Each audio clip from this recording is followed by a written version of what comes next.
Growing up, I was spoiled for choice when it came to food. I ate almost exclusively my mum's and my grandma's cooking, and while the list of dishes wasn't endless, it was long enough that I never really got bored. There was always something familiar on the table, something safe, something I knew I liked. But like all good things, that era came to an end. Since hitting my sweet 16, I've had to cook for myself. That's been the reality for more than a decade now. And here is where the problem started. Over time, instead of expanding my palate, I developed some very specific preferences and a pretty solid no-go list. I'm talking about a hard pass on mushrooms, broccoli, asparagus, basically anything with a suspicious taste. Now that I'm older, going to the gym regularly and trying to stay in shape, those childhood preferences have turned into a massive challenge. When you're trying to build muscle, you need protein, but when you're a picky eater, protein usually just means dry chicken breast day in and day out.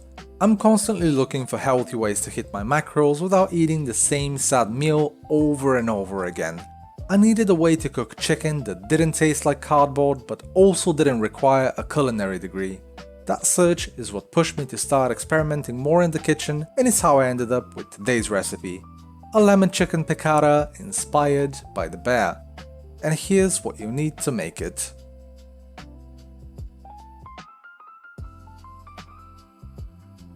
We start with the main event, the protein, the reason this dish exists, the creme de la creme, but without any actual cream cause, staying in shape and all that. The problem with chicken breast is its geometry. It's shaped like a teardrop, thick at one end and thin at the other. If you cook it like this, the thin end turns into beef jerky before the thick end is even cooked. So we're going to butterfly it. I'm going to do my very best to slice them down the middle horizontally, opening them like a book. This increases the surface area, which means more crispy crust, and it helps them cook evenly in half the time. And as you'll see in a little bit, I'm not the best at it. I might have butchered one of them, but hey, once it's covered in sauce, nobody will know. And this one will work. It will have to do. You can see in here. This is where I didn't cut it properly, so but it's fine. It'll work just as well. So now I need to give him a nice little pat down. I'm gonna get some kitchen roll. Just start tapping the top of them, making sure they're as dry as I can get them. I'm gonna flip them. I'm gonna do the exact same. I'll give it a little tap.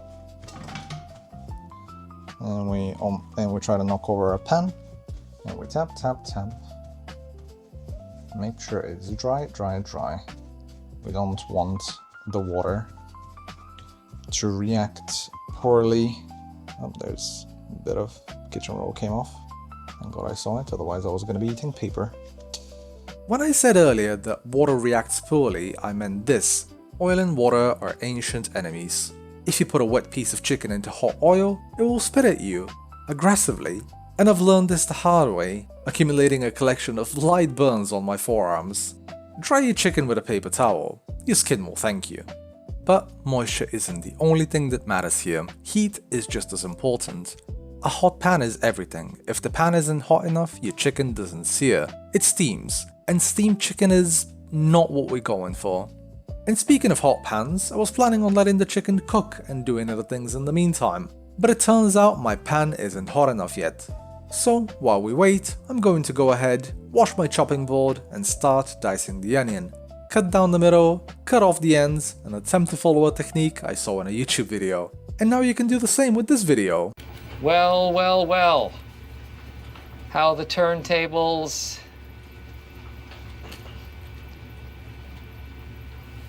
I'll cut it without actually reaching the end, that way the onion can have a stable base of salt, and then I'll cut across. The positive of doing this over a food processor is A. It looks cooler, B. It makes you look like you know what you're doing, and C. The onion releases less crying juices that way. One vegetable out the way, moving on to the second one. Garlic. The main reason neighbors get jealous when you cook. I'll get my cloves, lightly crush them, trim off the bottoms, peel, and abandon them for now.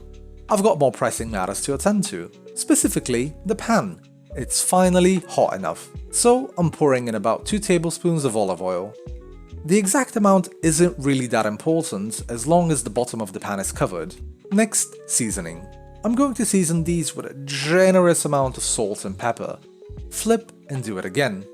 A lot of people are afraid of salt, but if you're cooking from scratch, you actually need quite a bit to wake up the flavor of the meat. I can only fit 3 pieces in my pan at a time, so I'm going to cook the chicken in 2 batches.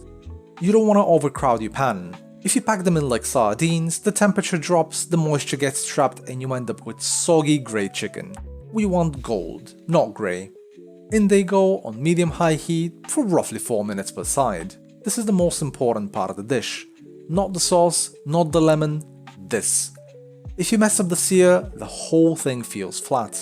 A good crust does 2 things. It locks in moisture and it builds flavor. That browning is the Maillard reaction, which is just a fancy way of saying heat makes meat taste better. And the difference between golden brown and pale beige is about patience, which I historically don't have, but I'll try my best to find some for this recipe. While they sizzle, let's use my gym progress for something useful. I'm shoving all the garlic into a garlic press at once. It's a forearm workout and a cooking step all in one. I almost cut my fingers scraping the bottom, but in the kitchen, almost is a win. Timer went off, let's flip. And look at that color. That is exactly what we wanted. It's releasing easily from the pan, which means the crust has formed. If it sticks, it's not ready. I was gonna say back to the veggies, but it turns out that capers are technically not that. Apparently, they are unopened flower buds from a bush. And not only that, they are surprisingly difficult to find. I went through 3 or 4 supermarkets before I found a small jar, and all the employees I asked looked at me like I was insane. Capers, is that a type of cheese? Which I guess isn't very surprising given that this recipe was the first time I heard of them too. Anyway, I'm going to drain, rinse and set them aside for the very end. It's time for the first batch of chicken to make its way out of the pan and onto a plate to rest. I'm gonna drizzle in another tablespoon's worth of olive oil and go in with the second batch. Once again, I'll flip after 4 minutes and just chill while they do their thing. Batch 1 is out, batch 2 is out, the chicken is resting. But look at the pan, it looks dirty, right? Wrong. That brown stuff on the bottom is called fond. It's caramelized proteins and sugars, and it's the most flavorful part of the dish. We're going to use the sauce to lift that up. I turn the heat down to medium and go in with the butter. Let it melt and then toss in your garlic and onion. We want to sweat them until they're soft and fragrant, scraping up those brown bits as we go. Then I'm adding 2 tablespoons of flour and quickly mixing everything. This creates a roux. It's going to look a bit dry and pasty, that's good. We need to cook the raw flour taste out for about a minute. Next, liquids. I pour the water in first to deglaze and get all the remaining bits off the pan. Then comes the milk. I want a creamy comfort food vibe, but heavy cream is a calorie bomb I can't afford right now. Low-fat milk gives us that silky texture without the gym regret. You could also use full-fat milk or heavy cream if you really wanted to, but I just don't think your heart would appreciate it. I'll give everything a good stir, turn it back up to medium-high and wait for it to bubble. The flour is going to thicken the milk into a silk gravy. Once the sauce is thick enough to coat the back of a spoon, I lay the chicken back in. I'll close the lid and let it simmer for just 2-3 minutes. We want the chicken to warm through and soak up the garlic onion flavor. Speaking of flavors, let me tell you what I've realized recently. Healthy food doesn't have to feel restrictive, it just needs to be intentional. If you only chase calories and protein, you end up resenting your meals. But if you build flavor first and adjust around it, you're way more likely to stick to it. I personally don't want diet food, I want food that happens to fit my diet. Tangent over, lid comes off. I season with my vegetable seasoning and it's time to cut the heat. This is crucial, if you boil lemon juice and milk together, it will curdle. So kill the heat, then add the lemon juice and the capers. One final stir and we're ready to plate. Now, usually I would show you how to make a side dish here, but let's be real, everyone knows how to make mashed potatoes. I actually have some left over from yesterday in the fridge. And honestly, this is the reality of cooking for yourself. You make a big batch of carbs once and you eat off it for 3 days. It saves time, it saves sanity. So I'm going to heat this mash up and make a nice comfortable bed for the chicken to lay on. Chicken goes on top and then we drown it in that sauce. The capers, the onion, the creamy lemon gravy, it looks incredible. I really like this recipe and I'm glad I found it. It doesn't taste like gym food, instead it feels like something you'd order.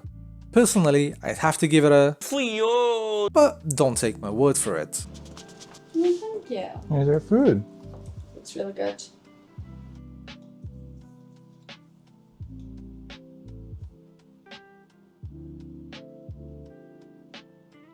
Really good. Ah, really? It's not. Which means... Which means, it literally means hot to our hands, but it's just what we say when we say thank you for food when somebody cooks for us. Oh, okay. You're welcome for food. Thank you. So, it's settled. Lemon chicken piccata makes the cut. If you made it this far, leave a comment and tell me your favorite way to cook chicken.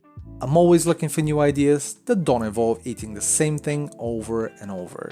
If you're also trying to balance gym life with actually enjoying food, you've come to the right place. Don't forget to like and subscribe, and I'll see you in a bit.